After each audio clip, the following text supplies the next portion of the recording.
कठोपनिषद मंत्र नंबर 1.1.13 सत्वम् अग्निं सर्ग्यमध्ये सिमृत्यो प्रब्रूहि त्वं श्रद्धधानाय मह्यम् स्वर्गलोका अमृतत्वं भजन्त एतद्वितीयेन वृणे वरेण टुगेदर सत्वम् अग्निं स्वर्ग्यमध्यसिमृत्यो प्रब्रूहि त्वं श्रद्धधानाय मह्यम् स्वर्गलोका अमृतत्वं भजन्त एतद्वितीयेन वृणे वरेण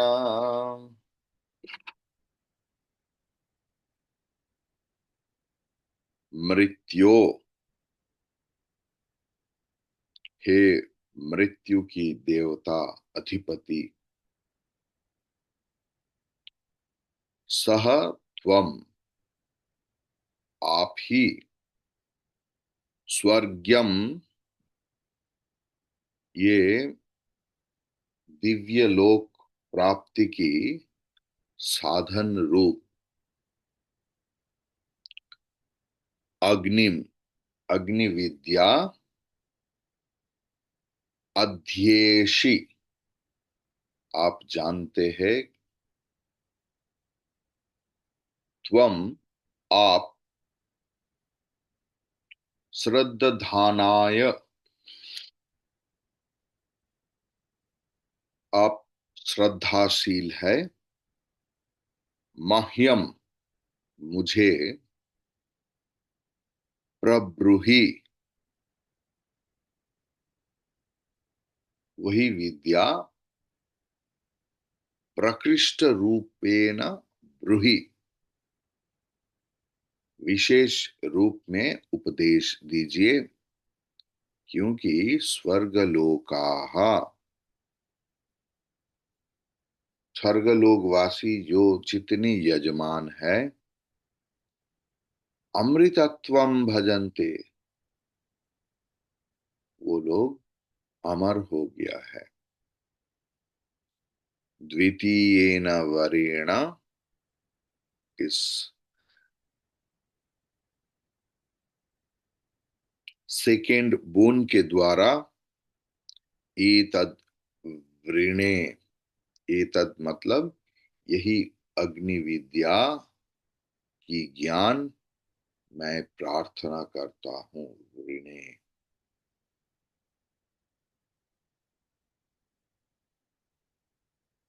मतलब the यजमांस of any puja, any yagna.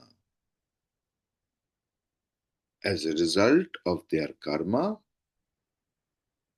it is their karma phal that they go in various good lokas.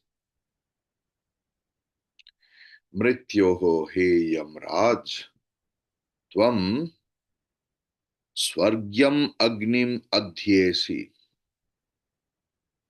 ऐसे अग्नि विद्या आप जानते हैं ऐसे यज्ञ के बारे में आप जानते हैं जिस यज्ञ करने से यजमान डायरेक्टली स्वर्ग में पहुंचते हैं प्रब्रूहि त्वम मह्यम अच्छा तरीका से आप मुझे समझाइए सिखाइए ऐसे यज्ञ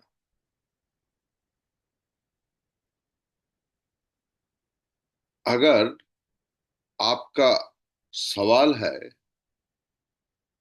या मन में शंका है कि मैं अधिकारी हूं या नहीं श्रद्धानाय इसके उत्तर में मैं बोल सकता हूं कि मैं श्रद्धावान हूं मेरे आपके प्रति, आपके सिखाया हुआ विद्या के प्रति श्रद्धा है। श्रद्धा is a different dimension in spiritual life। हम लोगों का थोड़ा सा इधर उधर होने से श्रद्धा चला जाता है, शंका उत्पन्न होता है। थोड़ा सा विषय में आप देखेंगे, आप ये आश्रम की इंटरनेट के बारे में ही सोचिए। आप लोगों को लगता है पूरा कलकत्ता शहर में इतने इंटरनेट है, सिर्फ मिशन में ही ऐसा है? ये श्रद्धा के विषय जो है ना, ये एक ऐसे विषय है जहां पर अपना बुद्धि, अपना मन, अपना इंद्रिय कुछ काम नहीं करता। जो चीज आप देख पाते हैं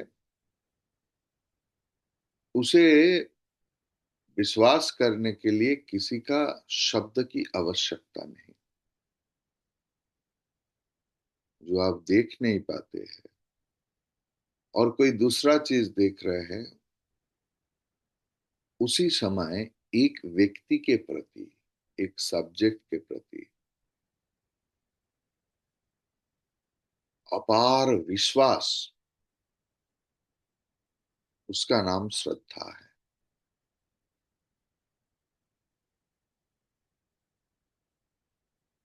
चुनने से पहले परीक्षण, निरीक्षण सब कुछ हो सकता है, लेकिन चुनने के बाद नहीं चलेगा। मतलब क्या, ये जो विषय है अध्यात्म की, ये विषय कुछ अलग ही है। तो नचिकेता भी ऐसे ही इसी प्रकार बोल रहे हैं कि आप मेरे ऊपर थोड़ा सा भी संदेह मत कीजिए, शंका मत कीजिए। मैं सच में श्रद्धावान हूं। आप जो बोलेंगे मैं उसे पूर्ण रूप में विश्वास के साथ, भरोसा के साथ, श्रद्धा के साथ मैं उसे सीखूंगा और उनका पालन भी करूंगा। और आप जो जो बोलेंगे मैं वही करूंगा। मेरा कोई अपना शर्त नहीं है। जो आप बोलेंगे मैं वही करूंगा। इसे ही श्रद्धा कहते हैं।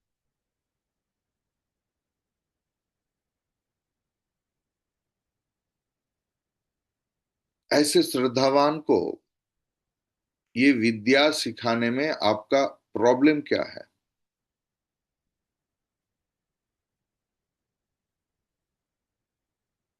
अगर प्रश्न होगा तो ये अग्नि विद्या जानकर क्या होगा?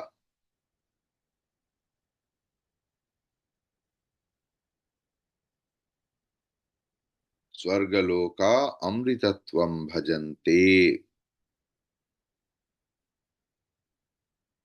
ऐसे यज्ञ करके जो व्यक्ति यजमान होता है, उस यजमान का स्वर्ग लाभ होता है।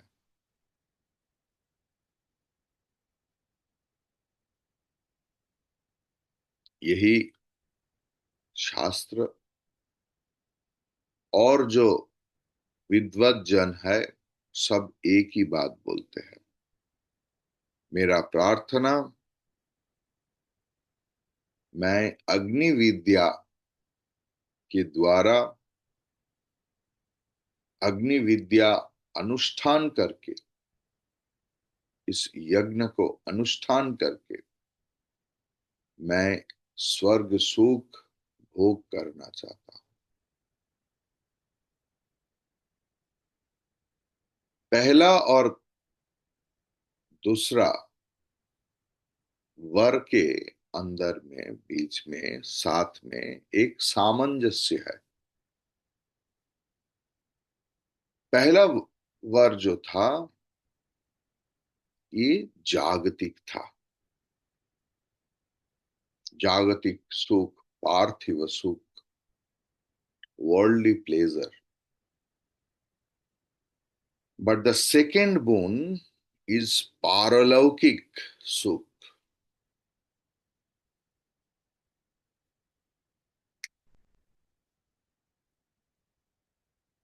अगर दोनों ही इधर पा गया मैंने, दोनों का ही एश्योरेंस, तो मेरा डर नहीं रहेगा कि मरने के बाद मेरा क्या होगा, मैं कहां जाऊं। क्योंकि स्वयं मृत्यु देवता मुझे सिखाएंगे ऐसे विद्या, जो विद्या मुझे स्वर्ग नामनी लोक में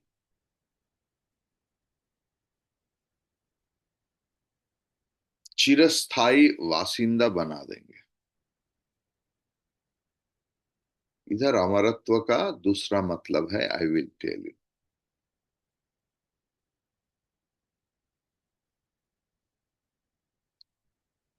एक बात याद रखना पड़ेगा कि आस्ट द उपदेश ऑन सम प्रैक्टिकल मैटर। मतलब उपदेश सिर्फ सुनने से ही नहीं होगा, इसे पालन करना पड़ेगा, अनुष्ठान करना पड़ेगा। शास्त्र बोल रहा है अगर तुम स्वर्ग चाहते हो तो तुम्हें ये सारे यज्ञ एकदम पुंखानुपुंख रूप में करना पड़ेगा, जैसे सिखाया वैसे ही, नहीं तो फल लाभ नहीं होगा।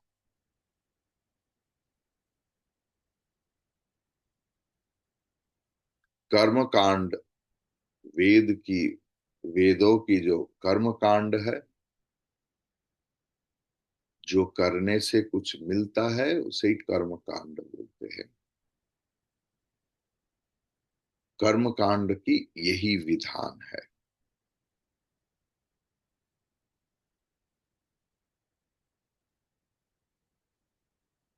ब्रह्म ज्ञान की विषय में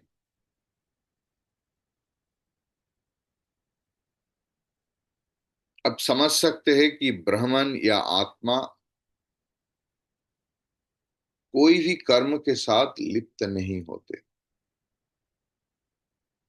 बृहदारण्यक उपनिषद 4.4.23 है, न वर्धते कर्मणा नो कनीयान। कर्म के द्वारा आत्मा की वृद्धि भी नहीं होता, ह्रास या छोटा भी नहीं होता। जिस व्यक्ति की आत्मज्ञान हो गया, उनका कुछ बाकी नहीं रहते कर्म करने के लिए। आत्मा में ना तो सुख है ना तो दुख है। न लिप्यते लोक दुखेन बाह्य, कठोपनिषद में ही है, द्वितीय वल्ली, द्वितीय अध्याय,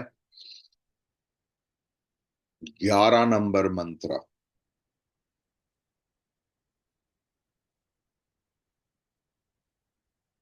मैं ही वो ही आत्मा हूं, तब मेरा सुख भी नहीं, दुख भी नहीं। और ऐसी ज्ञान अगर किसी का हो जाए तो उसी वक्त मुक्त हो जाता है व्यक्ति, जीते जी, मारने का जरूरत नहीं।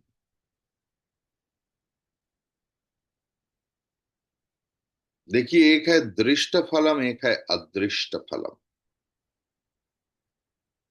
ये जो याग यज्ञ पूजा पाठ,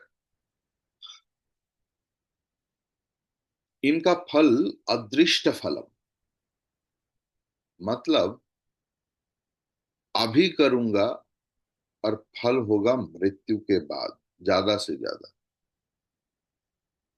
और नहीं तो अगर होगा भी तो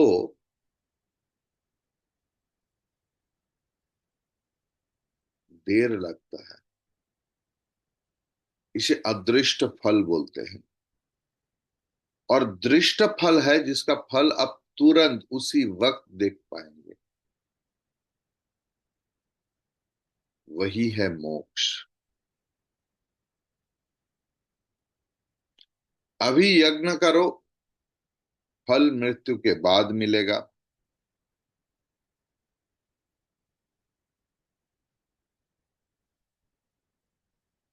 अगर अभी स्वर्ग कोई नहीं जाना चाहता,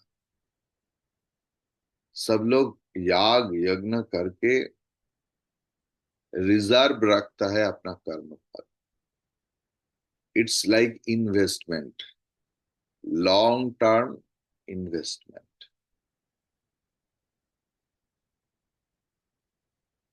इट्स लाइक म्यूचुअल फंड। लोग आते हैं बोलते हैं, मैं पूछता हूँ, कोई कोई बोलते हैं म्यूचुअल फंड में इन्वेस्ट किया है इसमें। अच्छा, ये लॉन्ग टर्म है, 15 साल, 20 साल, अपनी जितना दिन रखेंगे उतना ही प्रॉफिट बढ़ेगा। ऐसे ही कर्म कांड है। आप यज्ञ कीजिए, जितना भी करेंगे आपके अकाउंट में अच्छा कर्म फल जमा होते जाएगा। और उसके अनुसार आप आपको कर्म फल मिलेगा। जैसे सुना कि गोल्ड शॉप में क्या होता है ना, आज के डेट में जो सोना की भाव है, आप उसी हिसाब में बुक कर दिया कुछ, और आज से आप दुकान में पैसा जमा कर रहे हैं, हर महीना कुछ अमाउंट आप दे रहे हैं। तो आप अगर 2 साल, 5 साल, 10 साल, 12 साल के बाद लेंगे, तो शर्त यही है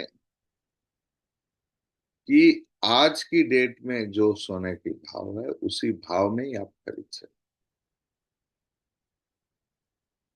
हमारी इन्वेस्टमेंट भी ऐसा ही है, जितना आप इन्वेस्ट करेंगे, ऐसे करने से क्या होता है, थोड़ा सा करने से बहुत ज्यादा मिलता है। That's the investment policy. कर्म फल भी इन्वेस्टमेंट है।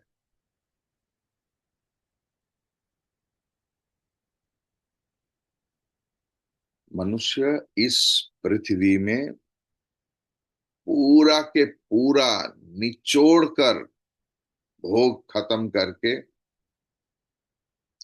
उसके बाद स्वर्ग में जाना चाहता है। कोई भी व्यक्ति अभी इसी वक्त जाना नहीं चाहता। सबको लगता है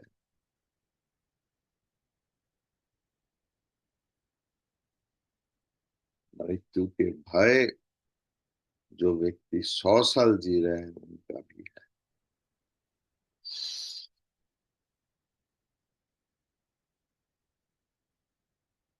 सब लोग पृथ्वी में जीना चाहते हैं। यही विचित्रता है।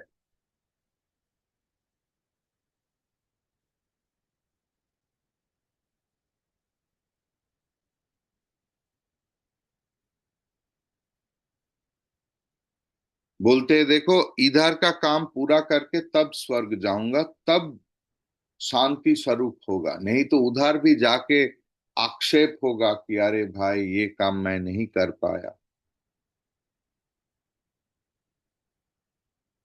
तो व्यक्ति अभी कर्म करते हैं और उनका फल सेफ डिपॉजिट वॉल्ट की लॉकर में जमा करते हैं।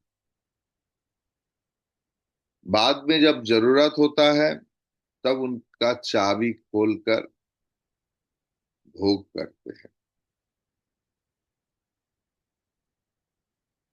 मनुष्य का ये आकांक्षा है, और शास्त्र का इसमें समर्थन भी है। ज्ञान और कर्म के बीच में फर्क इधर ही है। ज्ञान की फल जो है वो अभी इसी वक्त फल देता है, और कर्म का जो फल है वो बाद में फल देता है।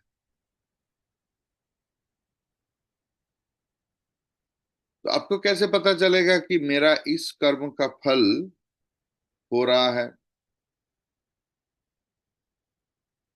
क्योंकि कार्य और कारण की, कॉज एंड इफेक्ट की एक संबंध रहना जरूरी है। हम लोग देखा है कि कारण, कॉज, कॉजल फैक्टर, कारण रूपी कर्म नाश हो गया, इफेक्ट या कार्य रूपी स्वर्ग फिर भी नहीं आया उसी वक्त। तो इन दोनों का कार्य कारण संबंध कैसे होगा?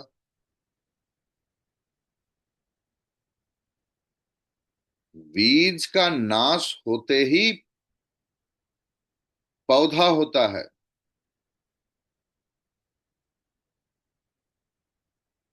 लेकिन एक बात याद रखना, ये जो बीज है ना, ये पूरा के पूरा नष्ट नहीं होता। आप बीज बोया, उसके बाद उनका जो परिवर्तन होता है, रूपांतर होता है, it is a worry step by step process. और बाद में वही पौधा विराट वटवृक्ष हो जाता है, महीरुह हो जाता है।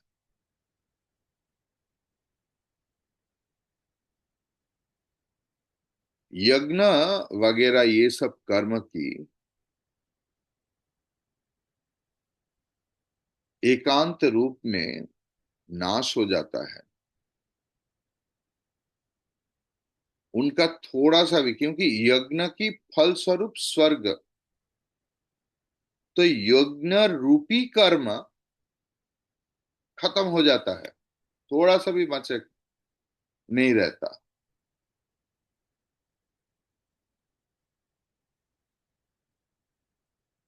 अगर स्वर्ग को किसी यज्ञ रूपी कर्म का फल अगर आप बोलेंगे,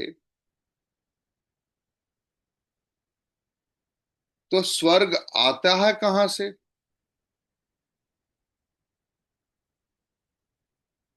इसमें जो मीमांसा दर्शन है, मीमांसक दार्शनिक, उन लोग बोलते हैं कि एक कर्म आप कर रहे हैं, कर्म मतलब यज्ञ पूजा आदि कोई व्रत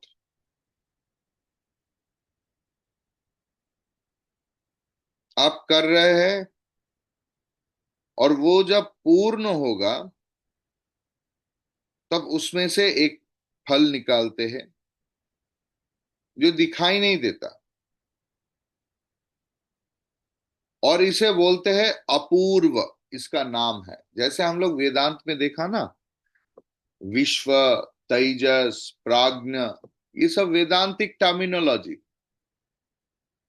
है ना, हम लोग पढ़े हैं। ऐसे ही ये जो एक कर्म फल होता है, एक यज्ञ खत्म होने के बाद जो कर्म फल उत्पन्न होता है, उसका नाम है अपूर्व। जैसे मिट्टी के नीचे बीज का अवस्था क्या है वो दिखाई नहीं देता,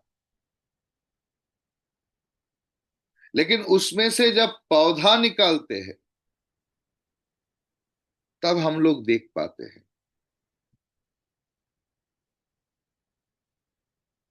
तो हर कर्म करने के बाद उसका एक सूक्ष्म फल होता है, जो ऐसे प्रत्यक्ष होने का विषय ही नहीं, लेकिन एक अपूर्व नाम की कर्मफल उत्पन्न होता है। इसे अपूर्व क्यों बोलते हैं? क्योंकि कर्म करने के पूर्व में, पहले ये था नहीं।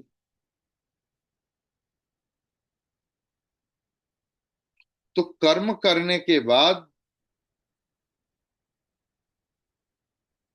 ये जो अपूर्व नाम की कर्मफल, ये कर्ता की नजर में नहीं आता, लेकिन जब समय आएगा तब वो कर्म फल काम में आएगा।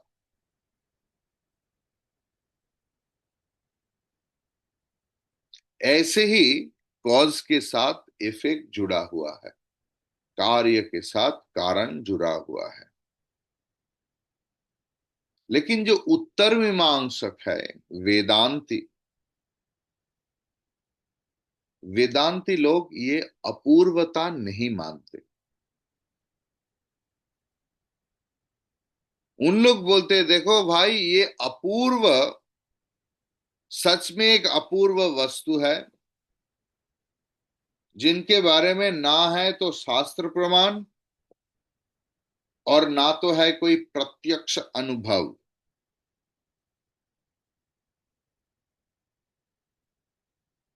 हमारे और या शास्त्र की सिद्धांत को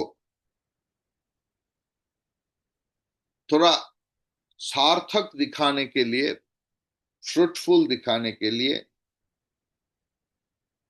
ये एक अनुमान मात्र है, इट्स एन इंट्यूशन। लेकिन सिर्फ अनुमान के द्वारा कोई व्यक्ति, कोई वस्तु, कोई अवस्था सिद्ध नहीं होता। सिर्फ अनुमान के द्वारा कोई चीज सिद्ध नहीं होता, प्रमाणित नहीं होता। इस अपूर्वता के बारे में ना तो कोई प्रत्यक्ष प्रमाण है और ना तो कोई श्रुति या शब्द प्रमाण है। तब पूर्व मीमांसक जो कर्मकांडी है, उन लोग बोलते हैं, अगर तुम वेद को स्वीकार करते हो तो वेद में जो जो चीज को स्वीकृति दिया है, उस तत्व को तुम क्यों नहीं ग्रहण करोगे?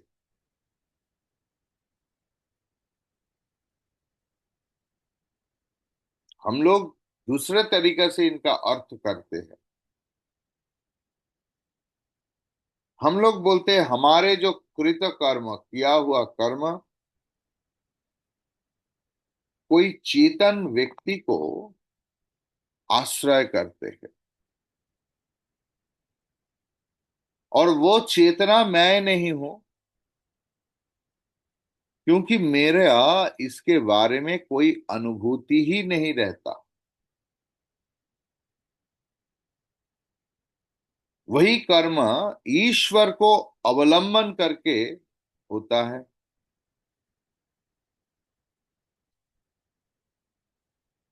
और ईश्वर की मन में ये कर्म फल सूक्ष्म रूप में जमा हुआ। रहते हैं।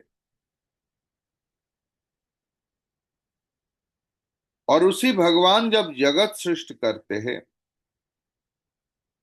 तब उनके मन में बीज के रूप में जो जो था,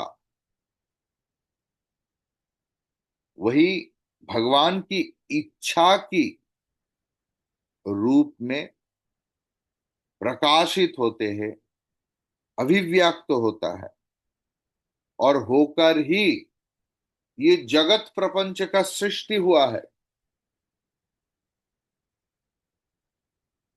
और हर जीव को उन्होंने उनका कृत कर्म की अनुसार फल देते हैं। तो इसीलिए ये जो यज्ञ का फल स्वर्ग है,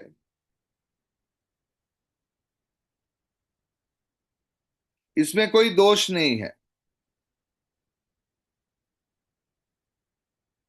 वेदांती बोल रहे ठीक है, हम लोग मान लिया, लेकिन ये अपूर्व को मानने का जरूरत नहीं।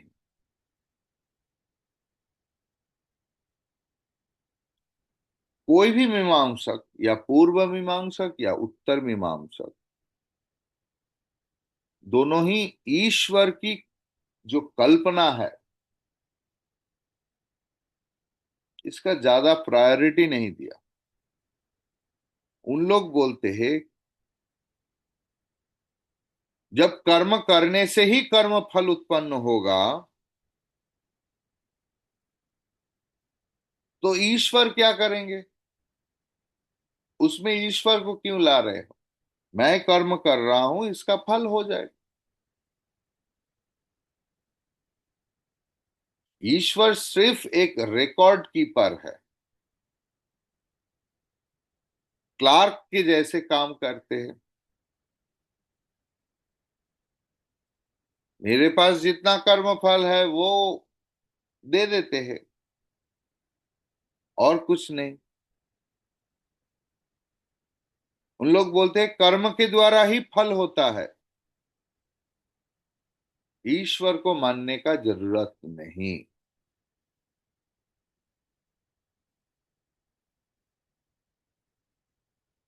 तो ये मीमांसक जो है ना, दार्शनिक, मीमांसा दर्शन की, इनमें से बहुत सारे दार्शनिक ईश्वर को पूरा के पूरा डिलीट कर दिया, उड़ा दिया। और एक दल है कर्मकांडी,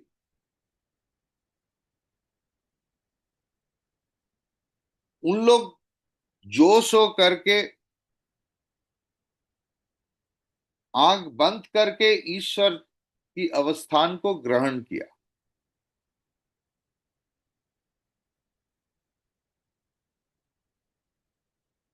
उन लोग का वक्तव्य है कि अगर ईश्वर स्वतंत्र है, ऐसे आप नहीं बोलेंगे तो हम लोग ईश्वर को मान सकता।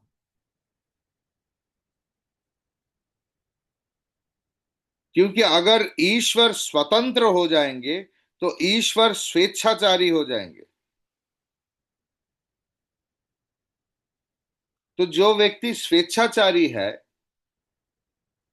वो अपने मनमानी के अनुसार कर्म की फल देगा।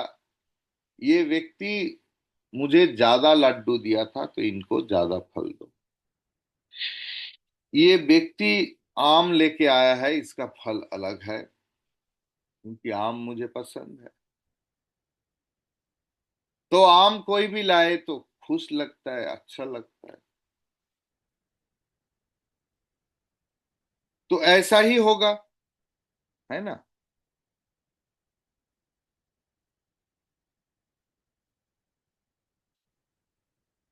तो जो व्यक्ति स्वेच्छाचारी है, वो तो कोई नियम के अधीन नहीं आ सकता है। वो कर्म फल दे भी सकता है, नहीं भी दे सकता है। अगर ऐसे ईश्वर को हम लोग मानूंगा, तो हमारे कर्म का जो चेन है वो नष्ट हो जाएगा। इसीलिए हम लोग इस मत को मानते नहीं। ऐसे ही उन लोग विरोध में चला जाता है ईश्वर की। मैं पूर्व मीमांसक के बारे में बोल रहा हूं। लेकिन जो उत्तर मीमांसक है, जो लोग वेदांती है, उन लोग पूर्ण रूप से फलदाता ईश्वर को मानते हैं। उन लोग बोलते हैं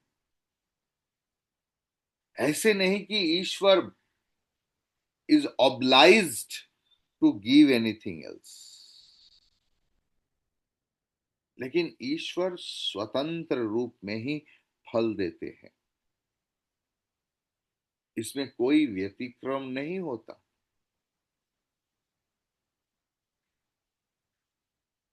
मैं अच्छा काम करता हूं, मेरा मन में कुछ आया तो मैं बुरा काम भी कर सकता हूं, लेकिन मैं तो करता नहीं। यही मेरा स्वतंत्रता है। स्वतंत्रता का मतलब ये नहीं है कि स्वातंत्र दिखाने के लिए मुझे बुरा काम भी करना पड़ेगा। ईश्वर स्वतंत्र है एवं स्वेच्छा, voluntarily he gives the fruit of action according to the karma. So वेदांतियों की ईश्वर विश्वास ऐसे ही है।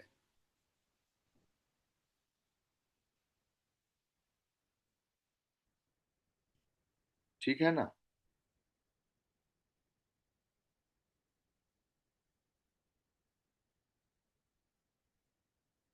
हरि ही ओम। नहीं, और थोड़ा कुछ बोलना चाहता हूं।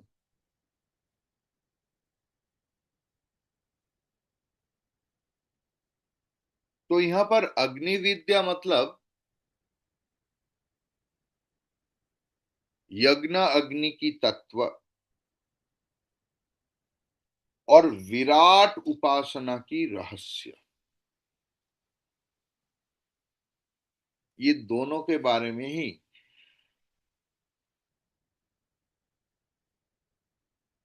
बोला गया है। नचिकेता यमराज को बोल रहे हैं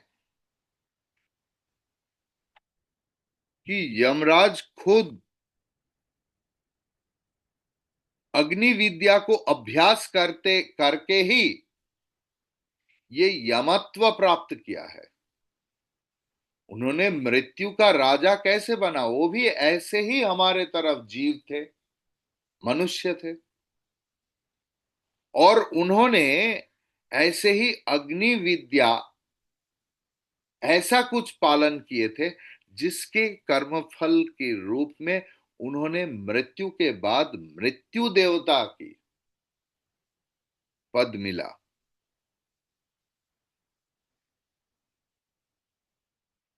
तो ऐसे व्यक्ति जो हाथों हाथ फल मिला जिनको, वही तो सिखा सकता है ना। इसीलिए नचिकेता यमराज के पास यज्ञ विद्या के लिए याचना किया, प्रार्थना किया।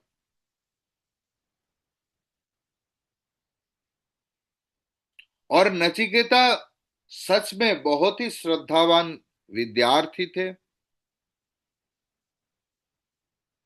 तो ये उपदेश नचिकेता के पास आएगा तो ये उपदेश सार्थक होगा। लेकिन ये अग्नि विद्या के द्वारा जो अमृतत्व लाभ के बारे में बताया हुआ है, अमरत्व या अमृतत्व, ये आपेक्षिक अमरत्व है, रिलेटिव इमॉर्टैलिटी या रिलेटिव देवत्व लाभ। क्योंकि आत्मज्ञान के सिवा और कोई भी साधन के माध्यम में द हाईएस्ट अमृतत्व, हाईएस्ट इटर्निटी, इमॉर्टलिटी, मुक्ति, मोक्ष, ये संभव नहीं है, नहीं है, नहीं है।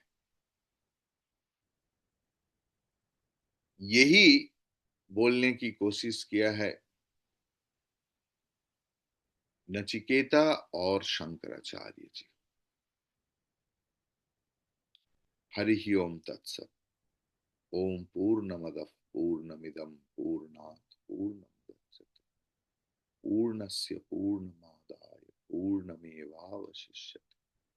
ओम शांति शांति शांति। हरि ओम श्री गुरुभ्यो। Hari Om. Hari Om to Reva Amma, Hari Om to Jaitley ji, Hari Om to Ghosh Babu, Hari Om to Vijay Amma, Hari Om to Poddar ji, Hari Om to Ghosh Babu, Hari Om to Anamika Amma, Hari Om to Joita, Hari Om to Devanjan Babu. You understood today's class ना?